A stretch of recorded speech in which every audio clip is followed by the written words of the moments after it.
엄마 나왔어. 그 목소리가 들린 건 오후 2시였다. 김정숙 은 싱크대 앞에 서서 손을 멈췄다. 뒤돌아보지 않았다. 아니, 뒤돌아볼 수가 없었다. 그녀의 손은 스테인리스 개수대 모서리를 너무 세게 쥐고 있었고 손가락 끝이 하얗게 변해 있었다. 엄마, 깍두기 좀 가져가도 돼? 또 떨어졌거든. 딸 이소연은 이미 냉장고 문을 열고 있었다. 찰칵.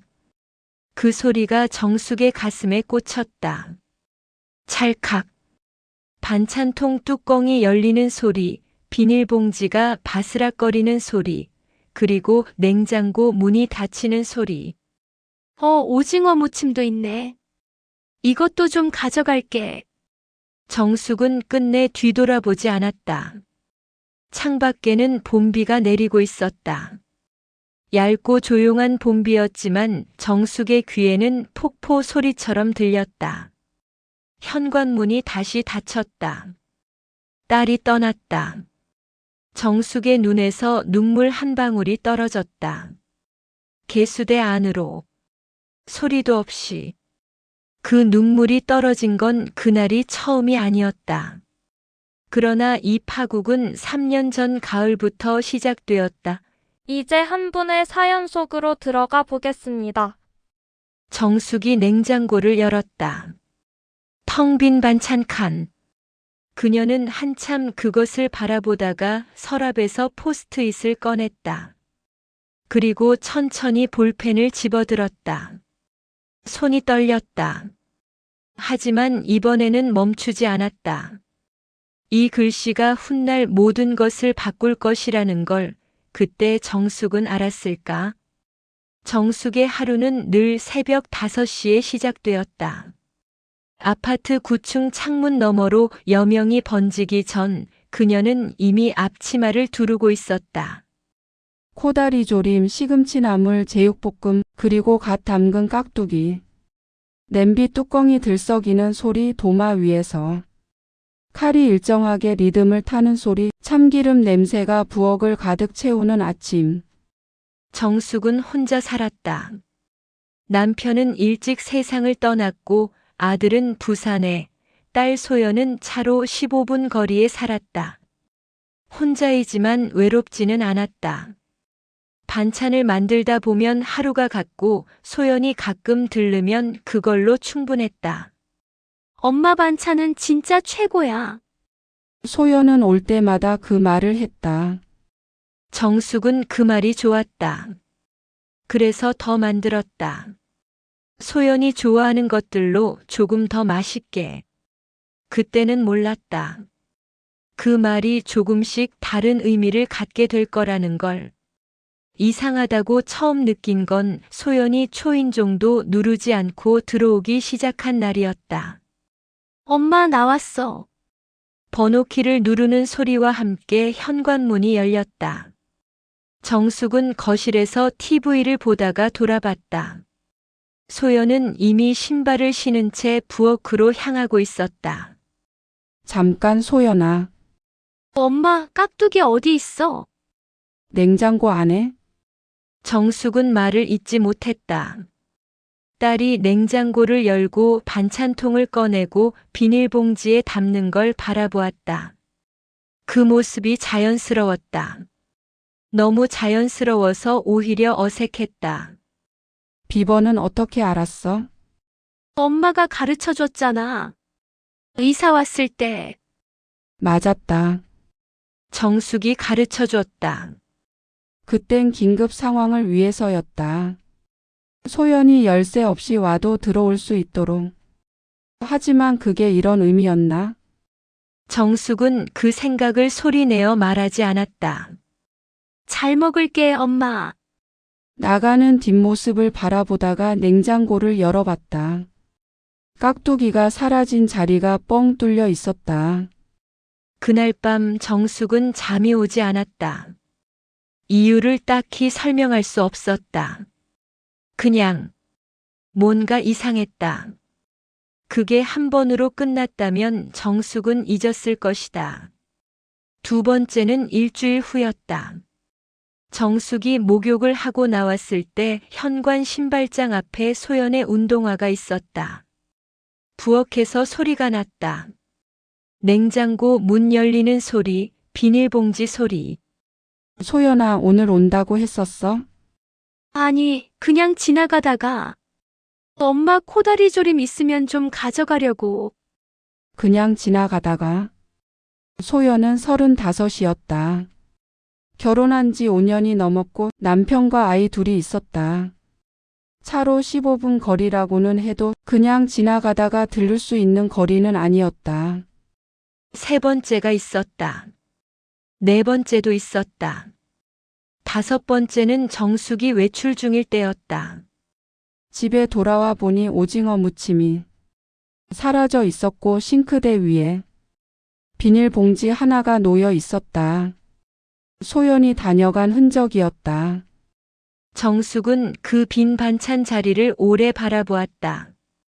말할 수 없는 감정이 가슴 밑바닥에서 올라왔다. 그건 서운함이었을까 아니면 슬픔이었을까? 왜 이렇게 마음이 무거운 걸까? 내 딸인데. 정숙은 그날도 아무 말 하지 않았다. 결정적인 날은 정숙의 생일이었다. 소연에게서 아침에 문자가 왔다. 엄마 생일 축하해. 이따가 들를게. 정숙은 미역국을 끓이고 갈비찜을 준비했다. 소연이 어릴 때 좋아하던 메뉴였다. 2시간을 기다렸다. 소연이 왔다. 혼자였다. 남편도 아이들도 없었다. 사위는 오늘 약속 있어. 애들은 시댁에. 소연은 거실에 잠깐 앉아 있다가 일어났다. 엄마, 나 오늘 바빠서 갈비찜이랑 미역국 좀 가져갈게. 정숙은 굳어버렸다. 생일상에 앉지도 않고 음식을 담아가려는 딸. 정숙은 자신이 무슨 말을 해야 하는지 알 수 없었다. 그냥 싸줬다. 웃으면서. 소연이 나가는 뒷모습을 보면서. 그리고 혼자 미역국을 먹었다. 한 그릇 다 먹을 때까지 눈물이 나지 않았다. 그게 더 이상했다. 그날 밤 정숙은 서랍에서 도어락 설명서를 꺼냈다. 비번을 바꾸는 방법이 적혀 있었다. 그녀는 그 페이지를 오래 들여다봤다. 정숙이 처음 이상하다고 느낀 건 소연의 방문 패턴이 아니었다. 패턴은 이미 오래전부터 있었다. 문제는 소연이 오면서 점점 말이 없어진다는 것이었다. 예전에 소연은 왔다 가면서 반드시 밥을 먹었다. 냉장고를 뒤지더라도 엄마, 이건 뭐야? 맛있겠다. 하고 물었다. 함께 앉아서 드라마 한 편 보다 가기도 했다. 이제 소연은 오면서 신발을 제대로 벗지 않았다. 뒤축을 밟은 채 부엌으로 들어갔고 냉장고를 열고 필요한 것을 담고 나갔다. 평균 15분. 짧을 때는 5분도 안 걸렸다. 집 냉장고가 반찬 냉장고가 된 건가? 그 생각이 처음 든 날 정숙은 소스라치게 놀랐다. 설마 그럴 리가. 딸이 바쁜 것뿐이겠지. 애들 키우고 직장 다니고 얼마나 힘들겠어. 그러나 다음번에 소연이 왔을 때 정숙은 일부러 실험을 해봤다. 소연아, 밥 먹고 가. 엄마, 나 오늘 시간 없어. 20분이면 되는데. 다음에. 소연은 그 말을 남기고 나갔다. 정숙은 그 다음 해가 언제인지 알 수 없었다. 아니, 어쩌면 소연도 몰랐을 것이다. 정숙은 그날부터 메모를 시작했다.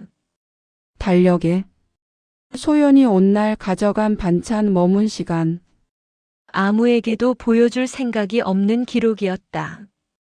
일주일 후 정숙은 달력을 펼쳐봤다. 수요일 깍두기 시금치 8분. 목요일 제육볶음 콩나물 무침 11분. 다음 월요일 오징어 젓갈 깍두기. 5분. 밥을 먹고 간 날은 없었다.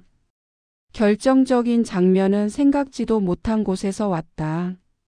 소연의 친구 미경이 우연히 정숙에게 전화했다. 옛날에 소연이 어릴 때 자주 놀러 왔던 아이로 지금도 가끔 안부를 묻는 사이였다. 어머니, 소연이 엄마 반찬이 진짜 맛있다고. 자기 직장 동료들한테 자랑했다고 하더라고요. 반찬 가게 차려도 되겠다고. 정숙은 전화를 끊고 잠시 멍하니 앉아 있었다. 직장 동료들한테. 다음에 소연이 왔을 때 정숙은 조심스럽게 물었다. 소연아, 엄마 반찬.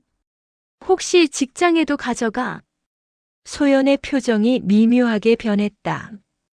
아주 잠깐이었지만 정숙은 그것을 놓치지 않았다. 가끔. 왜? 아니, 그냥. 많이 가져가? 엄마, 왜 그래? 내가 내 반찬 가져가는데 뭐가 문제야? 내 반찬. 그 두 글자가 정숙의 머릿속에 박혔다. 내 반찬. 소연은 그렇게 생각하고 있었다. 엄마가 만든 반찬은 당연히 자기 것이라고. 아니야, 뭐가 문제겠어. 정숙은 웃었다. 소연은 더 이상 아무것도 묻지 않았다. 깍두기 한 통과 시금치 나물을 챙겨서 나갔다. 문이 닫혔다. 정숙의 눈빛이 달라졌다. 독자는 이쯤에서 확신했을 것이다. 아, 이건 철없는 딸이 엄마를 반찬 배달부로 여기는 이야기구나. 결국 엄마가 참다 폭발하는 거겠지. 그리고 맞다. 절반은. 그러나 정숙의 달력에는 또 다른 기록이 있었다. 소연의 방문 날짜 옆에 정숙이 쓴 작은 메모들. 소연이 얼굴 많이 피곤해 보임. 오늘은 눈이 빨개서 울었나 싶었음. 손이 많이 거칠어진 것 같음. 정숙은 메모를 하면서 딸을 관찰하고 있었다. 서운함 때문만이 아니었다. 뭔가 이상했다. 소연이 단순히 게을러서 혹은 엄마를 대수롭지 않게 여겨서 이러는 게 아닌 것 같았다. 어떤 날은 소연의 목소리가 너무 밝았다. 억지로 밝은 그런 목소리. 어떤 날은 반찬을 가방에 넣으면서 손이 살짝 떨렸다. 저 아이 괜찮은 걸까? 그 질문이 처음 든 날 정숙은 달력을 덮어버렸다. 그냥 모른 척하고 싶었다. 물어보면 딸이 괜찮다고 할 것이고 그러면 정숙이 할 수 있는 건 아무것도 없을 테니까. 그래서 정숙은 비번을 바꾸기로 결심했다. 하지만 그 이유는 독자가 생각하는 것과 달랐다. 비번이 바뀐 날 소연은 여느 때처럼 왔다.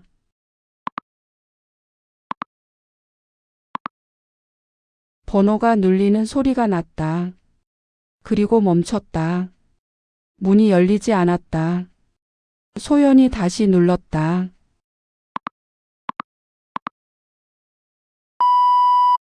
정숙은 안에서 그 소리를 듣고 있었다. 숨을 참은 채 초인종이 울렸다. 엄마. 정숙은 문을 열었다. 소연이 서 있었다. 표정이 멈춰 있었다. 비번 바뀌었어? 응. 왜? 정숙은 대답하지 않았다. 대신 소연을 안으로 들였다. 거실에 두 사람이 마주 앉았다. 엄마. 응. 내가 뭘 잘못했어? 정숙은 잠시 눈을 감았다. 소연아, 왜? 말해봐. 내가 뭘 잘못했냐고. 잘못한 게 있긴 해. 소연의 표정이 굳었다. 엄마, 나 엄마 반찬 가져가는 거. 그게 그렇게 큰 문제야? 내 집에서 내가 먹을 거 가져가는 건데. 내 집. 응, 엄마 집이잖아. 아니, 정숙의 목소리가 낮아졌다. 이건 내 집이야. 소연아, 엄마가 내쫓는 거야? 아니, 그럼 뭐야? 문 앞에 뭐라고 써 붙여놨는지 읽어봤어? 소연이 고개를 돌렸다. 현관문 안쪽에 포스트잇이 붙어 있었다. 정숙의 글씨로 앞으로 남처럼 살자.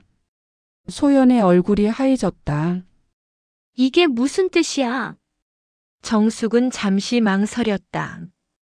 이 말을 꺼내면 돌이킬 수 없다는 걸 알았다. 그리고 동시에 꺼내지 않으면 이 상태가 계속된다는 것도 알았다. 소연아, 응, 엄마가 몇 살인지 알아? 62이잖아. 정숙은 창밖을 봤다. 엄마도 이젠 무릎이 아파. 서서 2시간 반찬 만들면 다음 날 허리를 못 펴. 소연이 입술을 달싹였다. 엄마, 그럼 그냥 안 만들면? 그게 아니야. 정숙이 소연을 바라봤다. 엄마가 만들기 싫다는 게 아니야. 엄마는 내가 올 때 같이 먹고 싶어. 반찬 싸주는 게 문제가 아니라고. 들어와서 신발 벗고 밥 먹고 얘기하다 가면 좋겠다는 거야. 그냥 그거야. 소연이 눈을 내리깔았다. 그런데 너는 언제부터인가 여기를 편의점처럼 써. 비번 누르고 들어와서 필요한 거 챙겨서 나가고. 엄마가 집에 없어도. 그게 엄마는 무서워. 소연이 고개를 들었다. 무서워? 응, 정숙의 목소리가 흔들렸다. 엄마가 언제 죽어도 모르겠더라고. 집에 없는 게 죽은 건지 외출한 건지 내가 구별할 수 있을까 싶어서. 소연이 멈췄다. 그리고 울기 시작했다. 소리 없이. 눈물만 뚝뚝. 정숙은 당황했다. 소연이 이렇게 우는 건 오래간만이었다. 아니, 어쩌면 처음이었다. 소연아, 왜? 엄마, 소연의 목소리가 끊어졌다. 나 이혼 생각하고 있어. 세상이 멈추는 것 같았다. 독자는 이 순간 생각했을 것이다. 아, 이건 철없는 딸 이야기가 아니었구나. 남편이랑 요즘 많이 힘들어. 근데 말을 못 하겠더라고. 누구한테도. 엄마한테도. 소연이 눈물을 닦으며 말했다. 그냥 엄마 집에 오면 괜찮았어. 엄마 반찬 냄새 맡으면 괜찮았어. 오래 있으면 엄마 눈치 보여서 빨리 챙겨서 나왔어. 정숙이 굳었다. 엄마가 나한테 밥 먹어라 하면 나 울 것 같아서. 그러면 다 들킬 것 같아서. 정숙은 달력 생각이 났다. 소연이 얼굴 많이 피곤해 보임. 오늘은 눈이 빨개서 울었나 싶었음. 알고 있었다. 뭔가 이상하다는 걸. 소연아, 응, 왜 말 안 했어? 엄마도 혼자잖아. 엄마한테 짐 되기 싫어서. 정숙은 잠시 눈을 감았다. 그래서 반찬만 가져간 거였다. 엄마 목소리 듣고 싶었던 거였다. 냄새 맡고 싶었던 거였다. 하지만 오래 있으면 무너질 것 같아서. 남처럼 살자고 했잖아, 엄마. 소연이 포스트잇을 바라봤다. 응, 그럼 이제 어떻게 해? 정숙은 일어섰다. 현관으로 갔다. 포스트잇을 떼었다. 미안해. 소연이 고개를 들었다. 그 말은 엄마가 잘못 썼다. 사실은 이랬다. 정숙이 비번을 바꾸고 포스트잇을 쓴 건 딸을 내치려는 게 아니었다. 정반대였다. 소연이 제대로 들어오게 하고 싶었다. 편의점처럼이 아니라 딸로서. 앞으로 남처럼 살자 그 말의 진짜 의미는 그냥 들르지 말고 약속하고 와라. 밥 먹고 가라. 얘기하고 가라. 남도 그렇게 하잖아였다. 문을 잠근 게 아니라 문을 열어달라고 한 것이었다.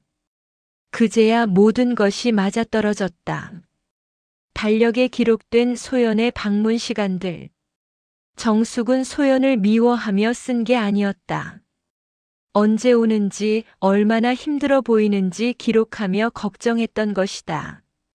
생일날 미역국. 정숙이 그걸 혼자 먹으며 울지 않았던 이유. 울 여유가 없었다. 소연이 눈이 빨갰던 것, 손이 떨렸던 것, 억지로 밝은 목소리로 나갔던 것. 전부 정숙의 눈에 들어왔다. 그래서 그때 서랍에서 도어락 설명서를 꺼낸 거였다. 비번을 바꿔서 멈추게 하려고. 편의점 고객이 아니라 딸로 오게 하려고. 처음 소연이 비번을 누르고 들어왔을 때 정숙이 뒤돌아보지 않았던 이유도 이제야 보였다. 돌아보면 소연에게 뭔가 잘못되었다는 걸 물어볼 것 같아서. 그러면 소연이 도망칠 것 같아서. 아. 소연이 일어났다. 엄마 옆으로 갔다. 두 사람은 한동안 아무 말도 하지 않았다. 부엌에는 아직 반찬 냄새가 남아 있었다. 정숙이 먼저 손을 내밀었다. 소연의 손을 잡았다. 거칠었다. 정숙의 손도 거칠었다. 밥 먹고 가. 소연이 고개를 끄덕였다. 그날 이후 소연은 초인종을 눌렀다. 비번을 알려줬냐고? 알려줬다. 하지만 소연은 쓰지 않았다. 문을 두드리는 게 그게 더 좋다고 했다. 두드리는 사람은 안에 있는 사람을 기다린다. 이야기가 끝날 때쯤 당신의 마음도 달라질지 모릅니다. 구독과 좋아요는 이런 이야기를 계속 전할 힘이 됩니다.